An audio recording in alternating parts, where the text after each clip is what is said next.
नमस्कार, आप देख रहे हैं सुलगते सवाल। मैं हूं आपके साथ प्रीति रघुनंदन। चीन के साथ जारी सीमा विवाद के बीच भारत ने एलएसी के आसपास के इलाकों में अपनी चौकसी को बढ़ा दिया है। किसी भी हालात से निपटने के लिए भारतीय वायुसेना ने लेह में फॉरवर्ड एयरबेस पर सुखोई लड़ाकू विमान, ग्लोब मास्टर और चिनूक हेलीकॉप्टर की तैनाती की है। साथ ही कई दूसरे विमानों की भी तैनाती हुई है। ग्लोब मास्टर ऐसा विमान है जो 80 टन तक सामान उठा सकता है। न्यूज 18 की टीम सीमा पर बने ऐसे ही एक फॉरवर्ड बेस पर पहुंची। न्यूज 18 इंडिया ने फॉरवर्ड बेस पर मौजूद कई अफसरों से भी बात की। हेलीकॉप्टर पायलट सोम मनचंदा ने बातचीत में लड़ाकू हेलीकॉप्टर चिनूक की खूबियों के बारे में बताया। हमारे साथ विंग कमांडर सोम मनचंदा जी हैं। मनचंदा जी, हम सुबह से देख रहे हैं फॉरवर्ड एयरबेस पर कि लड़ाकू विमान जो है वो उड़ान भर रहे हैं, लेकिन हेलीकॉप्टर जो हमारे होते हैं उनका बहुत बड़ा रोल होता है। तो इस पूरे टफ टेरेन में हेलीकॉप्टर के जो हमारे जितने भी, चाहे Mi-17 हो, चाहे वो हम देख रहे हैं चिनूक हो, चाहे अपाचे हो, इनका क्या रोल है इस तरह की सिचुएशन में? देखिए, आर्मी को आगे मूव करने के लिए एयरफोर्स और आर्मी को किसी भी लड़ाई में साथ में चलना है। सो हेलीकॉप्टर जो ऑपरेशन है आर्मी को सपोर्ट करता है, आर्मी को फॉरवर्ड सप्लाई देने में काम आता है। आर्मी का जो साजो सामान है, जो आर्मामेंट है या ट्रूप्स हैं, उनको फॉरवर्ड एरियाज़ में डिप्लॉय करने में काम करता है। तो वो ही काम हम उसकी ट्रेनिंग कर रहे हैं अभी, और दिन और रात हम कोशिश कर रहे हैं कि जो फॉरवर्ड हेलीपैड्स हैं उसमें ना सिर्फ दिन में बट रात में नाइट विजन गॉगल्स के उपयोग से हम फॉरवर्ड एरियाज़ में लैंड कर सकें। हर रात हम देखते हैं यहाँ पर पिछले 10 दिन से रात में 5 हेलीकॉप्टर उड़ते हैं। वो क्या कर रहे हैं इस समय? देखिए, हम मुस्तैदी बना रहे हैं, हम अपनी ट्रेनिंग कर रहे हैं, जिससे कि आगे जब ज़रूरत पड़ेगी तो हम आर्मी के सपोर्ट में काम कर सकें। सर, फॉरवर्ड एयरबेस पे हमने चिनूक देखे, बहुत ही ज़बरदस्त ये जो मालवाहक हेलीकॉप्टर है, इसकी क्या खूबियाँ हैं सर? चिनूक बड़ा जहाज़ है। जैसे मैं Mi-17 V5 हेलीकॉप्टर फ्लाई करता हूँ, और चिनूक हेलीकॉप्टर उससे थोड़ा बड़ा जहाज़ है। उसमें ज़्यादा ट्रूप कैरिंग कैपेबिलिटी है, ज़्यादा सामान आर्मी के लिए एक ही सॉर्टी में ले जाया जा सकता है। तो ये इसकी खूबी है। न्यूज 18 से बातचीत में फाइटर जेट के पायलट ग्रुप कैप्टन अभिषेक ने बताया कि सीमा पर तैनात हर जवान देश की सुरक्षा में डटा हुआ है। उन्होंने बताया कि भारतीय वायुसेना अपनी सीमाओं की सुरक्षा करने में पूरी तरह सक्षम है। अगर आप एलएसी के आसपास हैं तो सुबह सो नहीं सकते, क्योंकि भारतीय वायुसेना के युद्धक विमान सुबह से ही गरजते हुए अपनी तैयारियों का जायजा लेते हैं। हमारे साथ ग्रुप कैप्टन अभिषेक हैं, जो खुद एक फाइटर पायलट हैं।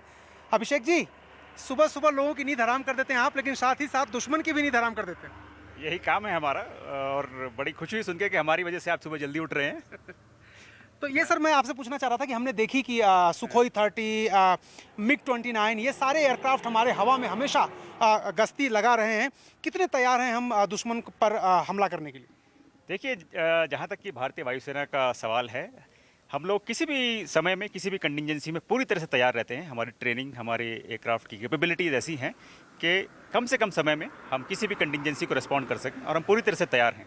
जब हमारी सर फॉरवर्ड एयर बेस जो हैं, वहाँ पर ये कहा जा रहा है कि बड़े विमान तो नहीं उतर सकते, लेकिन जो कॉम्बैट एयरक्राफ्ट हैं उनके उतरने की पूरी सुविधा है। हम पूरे एलएसी पर हम आश्वस्त हो सकते हैं? हाँ, आप पूरी तरह से आश्वस्त रहिए कि जो भी विमान जिस भी रोल में रिक्वायर्ड होगा वो यहाँ से ऑपरेट करने के लिए पूरी तरह से तैयार है, और हमारी ट्रेनिंग पूरी तरह से उस चीज़ को कैटर करती है। मेरा आखिरी सवाल, देश के जो लोग गांव में रहते हैं, छोटे शहरों में रहते हैं, जब चीन से तनाव की बातें सुनते हैं तो उनके मन में बड़ी शंकाएं होती हैं। एक फाइटर पायलट जो फ्रंट लाइन से लड़ता है, सबसे पहले आपको रिस्पॉन्ड करना पड़ता है। आप क्या संदेश देंगे देश के लोगों को? मैं सिर्फ इतना संदेश दूंगा कि आप कोई भी शंका मन में मत रखिए। भारतीय सेना और खास करके भारतीय वायुसेना पूरी तरह से तैयार है किसी भी तरह की कंटिजेंसी का सामना करने के लिए, और हम पूरी तरह से प्रिपेयर्ड और कैपेबल हैं। तो आप शांति से अपने समय गुजारिए और किसी भी तरह की शंका मन में मत रखिए। और फॉरवर्ड बेस पर तैनात एयरफोर्स के ग्रुप कैप्टन राठी ने न्यूज 18 से बातचीत में बताया कि देश का हर जवान अपनी सरहदों की सुरक्षा करना जानता है।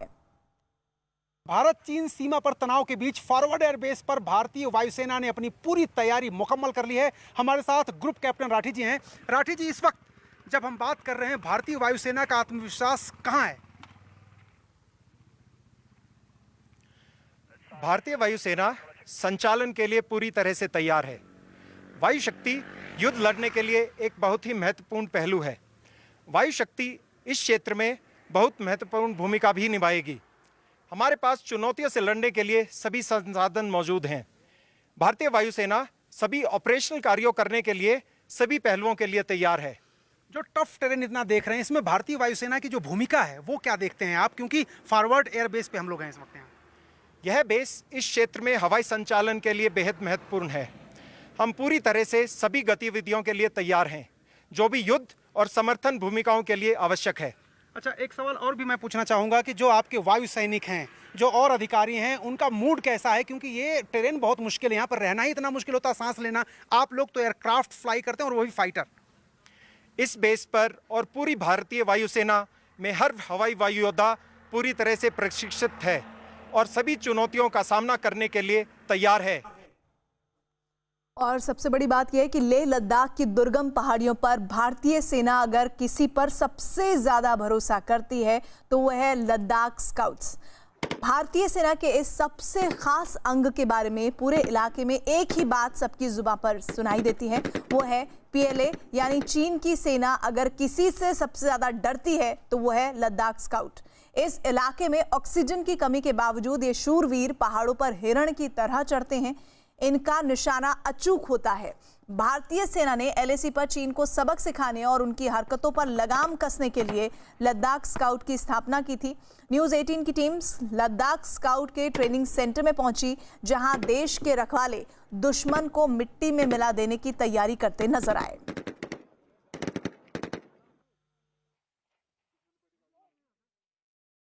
चीन की पीएलए अगर किसी से सबसे ज्यादा डरती है तो वो लद्दाख स्काउट्स के जवान होते हैं। उसकी वजह यह है कि ये जो ऊंची ऊंची पहाड़ियां आप देख रहे हैं, इन्हीं के बीच पले बढ़े ये लद्दाख स्काउट के जवान हैं, जो भारतीय सेना का ही एक अंग है। और इस वक्त लद्दाख में ये अपने ट्रेनिंग सेंटर में निशाना साध रहे हैं, गोलियां चला करके और अपने टारगेट को हिट करेंगे। 1999 में जो पाकिस्तान के साथ करगिल की लड़ाई हुई थी, उस लड़ाई में सबसे अहम भूमिका लद्दाख स्काउट्स के जवानों ने ही निभाई थी। और इस वक्त चूंकि घाटी में अगर बहुत तेज आप चलेंगे, दौड़ेंगे तो सांसें आपकी फूल जाती हैं, आपके फेफड़े उतने सक्षम नहीं होते हैं। लेकिन लद्दाख स्काउट्स के ये जवान इसलिए ज्यादा कारगर होते हैं माउंटेन वारफेयर में, क्योंकि ये यहीं पैदा होते हैं। इनके फेफड़ों को सांस कम भी अगर ऑक्सीजन होता है तो भी वो वहां पर अपने आप को एक्लिमेटाइज कर लेते हैं। और इसलिए इस वक्त जो आप देख रहे हैं तस्वीरों में, ये निशाना साध रहे हैं, ये फायरिंग रेंज है। और लद्दाख स्काउट के जवान चीन के साथ जो हमारी सरहद लगती है, यहाँ से कुछ ही दूरी पर, और देखिए कैसे निशाना साध दिया इन्होंने। दुश्मन को चारों खाने चित्त करने के लिए लद्दाख स्काउट के जवान एकदम तैयार हैं। सीमा पर तनाव है और इस बीच सबसे ज्यादा अगर नजर किसी पर है देश की सेना के अंग पर तो वो लद्दाख स्काउट के ही जवान हैं। और इस वक्त फायरिंग रेंज से सीधे निशाना साधते हुए लद्दाख स्काउट के जवान, तो चीन को सबसे ज्यादा खतरा लद्दाख स्काउट के इन जवानों से ही होता है, क्योंकि ये जवान पलक झपकते ही पहाड़ियों पर चढ़ जाते हैं और दूसरी तरफ जाकर के दुश्मन सेना को चारों खाने चित कर देते हैं। लद्दाख स्काउट के जवानों को बहुत कठिन हालात में ट्रेनिंग देकर युद्ध के लिए तैयार किया जाता है। 10 से 12,000 फीट की ऊंचाई पर, जहां कम ऑक्सीजन की वजह से आम लोगों को सांस लेने में भी दिक्कतें आती हैं, ऐसी जगह पर ट्रेनिंग कर लद्दाख स्काउट के जवान चीन की पीपल्स लिबरेशन आर्मी को मुंहतोड़ जवाब देने में सक्षम हो जाते हैं। लद्दाख स्काउट्स के जवानों से अगर पीएलए डरती है तो उसकी वजह यही है कि ये जवान रात दिन विपरीत परिस्थितियों में ट्रेनिंग करते हैं। आप देखिए किस तरह से ऑब्स्टिकल्स यहाँ पर तमाम हैं और गोलियां चल रही हैं, एक तरह से मॉक ड्रिल में गोलियां चल रही हैं, धुआं है। उसके बीच ये जवान न सिर्फ एक सुरंग से निकल रहे हैं बल्कि गड्ढों को पार करके, और इसके पहले अगर आप देखिए तो रस्सियों के सहारे ये इनका जो असल काम होता है वो ये होता है कि टफ टेरेन यानी माउंटेन्स में कैसे वो दुश्मन को धूल चटाएं। तो माउंटेन वारफेयर के ये जवान हैं लद्दाख स्काउट्स के। और आप देखिए किस तरह से यहाँ पर एक गड्ढे के अंदर आए हैं और इस गड्ढे से बाहर निकल रहे हैं। तो एक तरह से पूरी कोशिश ये करते हैं कि दुश्मन जब तक समझ पाए तब तक उसके पास पहुंच जाएं। और ये देखिए विपरीत परिस्थितियों में लद्दाख स्काउट्स के जो जवान हैं वो गड्ढा हो सामने, पहाड़ हो, बर्फ हो, किसी भी परिस्थिति में वो दुश्मन तक पहुंचते हैं और उनको पलक झपकते ही ढेर कर देते हैं। तो लद्दाख स्काउट्स के ये जवान लगातार ट्रेनिंग से इतने जबरदस्त फिट हो जाते हैं कि सेना जो दुश्मन सेना होती है उनको देख करके ही कांपने लगती है। और एक और अहम खबर आ रही है। फरवरी 2019 के पुलवामा आतंकी हमले के मामले में एनआईए ने एक और गिरफ्तारी की है। एनआईए ने पुलवामा के रहने वाले बिलाल अहमद को आतंकियों को मोबाइल फोन और दूसरा सामान मुहैया कराने के आरोप में गिरफ्तार किया है। बिलाल की गिरफ्तारी पुलवामा आतंकी हमले के मामले में 7वीं गिरफ्तारी है। पिछले साल पुलवामा में हुए आतंकी हमले में सीआरपीएफ के 40 जवान शहीद हुए थे और तभी से एनआईए पुलवामा के गुनहगारों को दबोचने में जुटी हुई है। तो पिछले साल की घटना जिसने पूरे देश को हिलाकर रख दिया था, जिस तरह से हमारे जवानों को निशाना बनाया गया था, उस मामले में महत्वपूर्ण जानकारी ये आ रही है कि एनआईए ने एक और गिरफ्तारी की है। एनआईए ने पुलवामा के रहने वाले बिलाल अहमद को आतंकियों को फोन और दूसरा सामान मुहैया कराने के आरोप में गिरफ्तार किया है। कानपुर में मुठभेड़ में शहीद हुए सीओ देवेंद्र मिश्रा के परिवार को आज राज्य मंत्री चंद्रिका प्रसाद उपाध्याय ने 1 करोड़ रुपए की मदद दी। चंद्रिका प्रसाद शहीद देवेंद्र मिश्रा के परिवार से मिलने उनके घर पहुंचे और इस दौरान परिवार के लोग मातम में डूबे नजर आए। वहीं चंद्रिका प्रसाद ने भरोसा दिया कि दोषियों के खिलाफ कड़ी कार्रवाई की जाएगी। माननीय मुख्यमंत्री जी ने जो घोषणाएं की थी उसमें से एक तो यही थी कि हम जो भी शहीद हुए हैं उनके 1 करोड़ रुपया देंगे। वो रुपया सरकार ने ट्रांसफ़र कर दिया उनके खाते में और वो बैंक का स्टेटमेंट और जिलाधिकारी जी का सर्टिफिकेट दोनों खाता नंबर और वो उनका डिटेल पूरा वो उनको मैंने हैंड ओवर किया, उनके हाथ में दिया। एक बात। दूसरा, मुख्यमंत्री जी ने कहा है कि पेंशन उनको मिलती रहेगी, वो मिलेगी। तीसरा ये है कि एक बच्चे को नौकरी मिलेगी। और आइए बात कर लेते हैं गुजरात में बारिश और बाढ़ के हालात की। जामनगर इलाके में भारी बारिश के बाद निचले इलाकों में पानी भर गया है। हालात इतने बिगड़ गए हैं कि वहां एक मंदिर बाढ़ के पानी में पूरी तरह से डूबा नजर आया।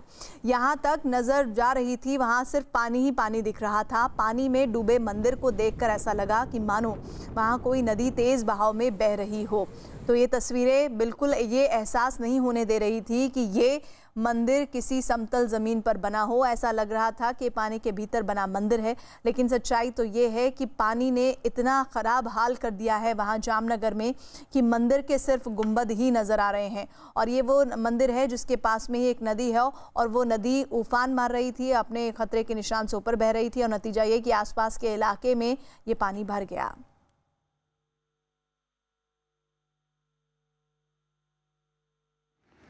गुजरात के खंभालिया में भारी बारिश की वजह से वहां बाढ़ के हालात बन गए हैं। रिहायशी इलाकों में पानी भरने की वजह से लोगों की मुश्किलें बढ़ गई हैं। बारिश का पानी सड़कों पर कई फीट तक भर गया है, जिसकी वजह से लोग कमर तक भरे पानी में डूबकर चलने को मजबूर दिखे। वहीं मकानों के अंदर पानी भरने से लोग बेहद परेशान नजर आए। सड़कों पर पानी ऐसे बह रहा था मानो वहां कोई नदी तेज रफ्तार में बह रही हो। जहां तक नजर गई वहां तक सिर्फ पानी ही पानी नजर आया। खंभालिया में भारी बारिश के साथ कई जगहों पर तेज आंधी भी चली है, जिसकी वजह से सड़कों पर कुछ जगहों पर पेड़ टूटकर गिर गए हैं। इस बीच एक कार पर पेड़ टूटकर गिर पड़ा, लेकिन गनीमत रही कि हादसे में कार सवार लोग समय पर कार से निकल गए। खंभालिया में लगातार हो रही बारिश की वजह से आसपास के बांधों में भी पानी का स्तर काफी बढ़ गया है। तो 2 तस्वीरें आप देखिए किस तरह से नदियां उफान पर हैं और नदियों में एक तरफ आप देख रहे हैं कि जहां तक नज़र डालिए सड़क तो दिख ही नहीं रही है, जो सड़क है वो भी अब नदी में ही तब्दील हो गई है। वहीं दूसरी तस्वीर आप देखिए जहां पर जामनगर का एक मंदिर पूरी तरह से पानी से ओतप्रोत दिख रहा है। ऐसा लग रहा है कि ये पानी के भीतर बना ही मंदिर हो, लेकिन सच तो ये है कि नदी के पास होने की वजह से इतनी ज़्यादा बारिश हुई है कि पूरा मंदिर डूब गया है। लगभग गुंबद का हिस्सा ही बचा है। और ये तस्वीरें देखिए, सड़क से पानी इस तरह बह रहा है जैसे यहाँ कभी कोई सड़क थी ही नहीं। खंभालिया की तस्वीरें आपको हम दिखा रहे हैं गुजरात के, जहाँ पर पानी ने इतनी ज़्यादा परेशानियाँ खड़ी कर दी हैं। आंधी भी चली है, आंधी की वजह से कार पर पेड़ गिर गए हैं और ये सच्चाई तो ये है कि समय रहते ये लोग निकल गए, लेकिन बहुत सारे ऐसे लोग भी होंगे जो समय रहते अपने आप को नहीं बचा पाए होंगे। पेड़ गिरने की वजह से गाड़ी को तो नुकसान पहुंचा, लेकिन लोग सुरक्षित हैं। तो तेज़ आंधी और बारिश एक साथ और ऐसे में नुकसान भी दोहरा हो रहा है। पानी की वजह से लोग कहीं आ जा नहीं पा रहे हैं और जो लोग सड़क पर हैं भी वो इस तरह से मुश्किलों में फंस जा रहे हैं, जैसे ये पेड़ कार पर गिर पड़ा है। गुजरात की द्वारका की अब तस्वीर दिखाते हैं आपको। तेज भारी बारिश और आंधी की वजह से हालात बिगड़े हुए हैं। सड़कों पर पानी भर गया है, जबकि तेज हवाओं की वजह से कई जगहों पर पेड़ और बिजली के खंभे टूटकर गिर गए हैं। वहीं एक सड़क पर खड़ी बाइक पर पेड़ गिरने से बाइक भी टूट गई है। सड़कों पर पानी ऐसे बह रहा है मानो वहां कोई नदी बह रही हो। यही नहीं, भारी बारिश की वजह से वहां नदियों का जलस्तर भी बढ़ गया है, जिससे वहां बाढ़ जैसे हालात बन गए हैं।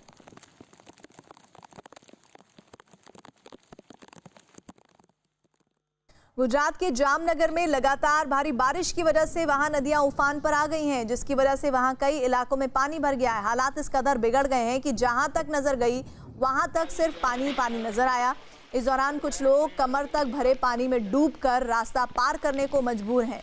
वहीं बाढ़ का पानी रिहायशी इलाकों में भर गया है, जिसके बाद कई मकान पानी में डूब गए हैं। वहीं सड़कों पर पानी ऐसा बह रहा था मानो वहां तेज धार में कोई नदी बह रही हो। बारिश और बाढ़ की वजह से हालात इतने बिगड़ गए हैं कि नदी और सड़क में फर्क करना मुश्किल है। हालात का अंदाजा इसी बात से लगाया जा सकता है कि जिन सड़कों पर कल तक गाड़ियां गुजरती थी वहां पैदल चलना मुश्किल हुआ है।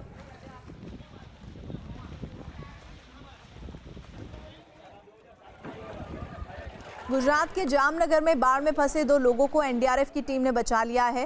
बताया गया है कि दोनों लोगों के बाढ़ में फंसे होने की सूचना एनडीआरएफ को दी गई थी, जिसके बाद एनडीआरएफ की एक टीम उन लोगों तक पहुंची और फिर उन्हें लाइफ जैकेट पहनाकर एक नाव में बिठाकर किनारे तक लाया गया। भारी बारिश और बाढ़ की वजह से ये दोनों लोग वहां फंस गए थे। इस दौरान वहां हर तरफ पानी ही पानी नजर आया। जहां तक नजर गई वहां तक सिर्फ पानी पानी दिखा। हालात को आप इस तरह समझिए कि जिन रास्तों पर कल तक लोग गुजरते थे वहां राहत और बचाव की टीम नाव लेकर ही जा पा रही है। गुजरात के जामनगर में भारी बारिश की वजह से वहां नदियों का जलस्तर खतरे के निशान के ऊपर चला गया है, जिसके बाद सड़कों पर पानी ऐसा बहता दिखा कि जैसे वहां कोई नदी तेज रफ्तार में बह रही हो। पानी के तेज बहाव की वजह से वहां एक हाईवे बुरी तरह टूटा है, जिससे लोगों का संपर्क आसपास के इलाकों से पूरी तरह कट गया है।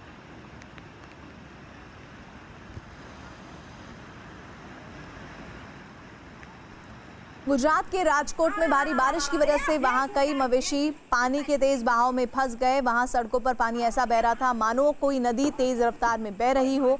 रिहायशी इलाकों में पानी भरने के बाद कुछ मवेशी भी पानी के बहाव की चपेट में आ गए, जिसमें कुछ गायें और भैंसें भी शामिल हैं। मवेशी पानी के बहाव में इतनी तेजी से बह रहे थे कि उन्हें पानी के बहाव से निकाल पाना किसी के लिए भी बेहद मुश्किल था।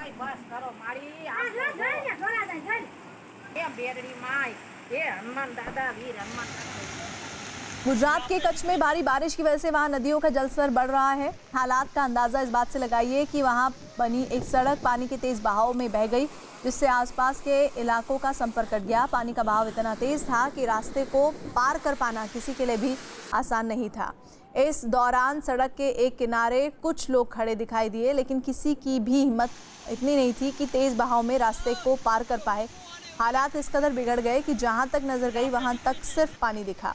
सड़कों पर पानी ऐसा बह रहा था कि मानो वहां तेज धार में कोई नदी बह रही हो। बारिश और बाढ़ की वजह से हालात इतने बिगड़ गए हैं कि नदी और सड़क में फर्क करना मुश्किल हो गया है।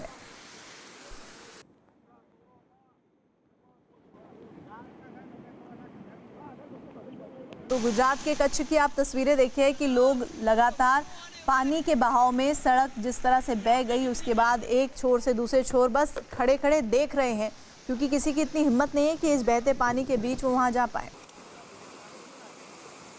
बिहार के कटिहार में महानंदा नदी में एक नाव डूबने की घटना सामने आई है। बताया जा रहा है कि केलाबाड़ी गांव के लोग महानंदा नदी के नंदनपुर घाट पर नाव से पहुंच रहे थे। नाव में क्षमता से ज्यादा लोग सवार थे। किनारे पर पहुंचने से पहले नाव डूब गई। गनीमत इस बात की रही कि नाव घाट के पास आकर डूबी, जिसके बाद नाव पर सवार लोगों को सुरक्षित बाहर निकाल लिया गया। बाद में नदी में डूबे लोगों की साइकिल और बाइक भी स्थानीय लोगों की मदद के लिए आई और उन्हें बाहर निकाला गया।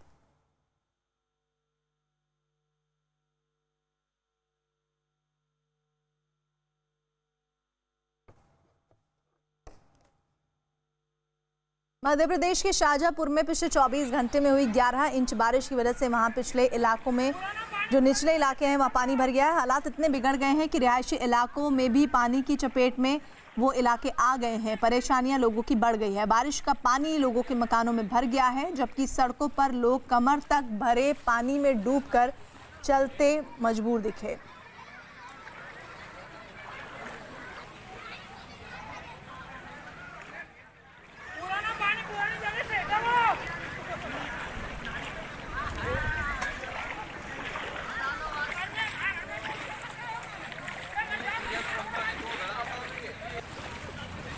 और अब अंतर्राष्ट्रीय हिस्सों के भी नजर डाल लेते हैं, वहां पर क्या हालात हैं बारिश और बाढ़ के। पश्चिमी जापान के कुछ हिस्सों में आई भीषण बाढ़ की वजह से 50 लोगों की जान चली गई है।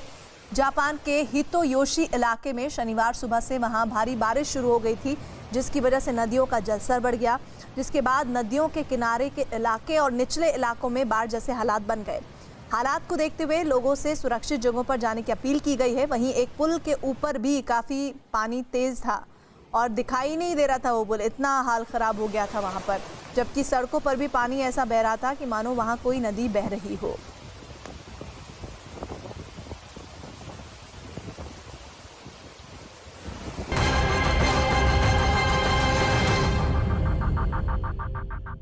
भाजी